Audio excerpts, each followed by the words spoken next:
pernah nampak cahaya pelik melayang di langit malam tanpa sebab?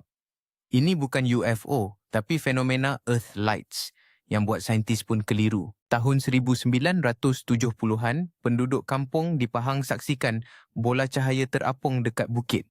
Dipanggil cahaya hantu, tapi ada penjelasan sains ke? Earth Lights dilaporkan di seluruh dunia. Norway, Texas, bahkan Malaysia ada kes sendiri. Tapi apa sebenarnya punca cahaya misteri ni?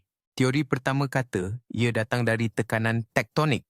Bila batu tertekan kuat, ia keluarkan tenaga elektrik yang nampak macam cahaya berkelip. Teori kedua pula cakap gas dari dalam bumi bila bertemu oksigen jadi plasma.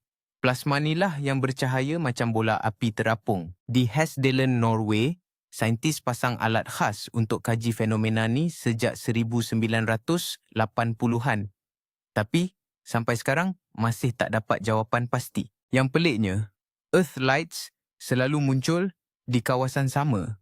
Macam ada sesuatu di bawah tanah yang aktifkan fenomena ni berulang kali. Saintis kata mungkin kombinasi aktiviti geologi, medan magnet bumi dan keadaan cuaca. Tapi kenapa hanya tempat tertentu je yang ada? Ada yang kata ia tanda bencana alam akan datang. Ada pula yang percaya ia portal ke dimensi lain. Mana satu betul? Sampai hari ni, Earth Lights masih misteri. Sains ke supernatural? Kau percaya yang mana? Komen pendapat kau.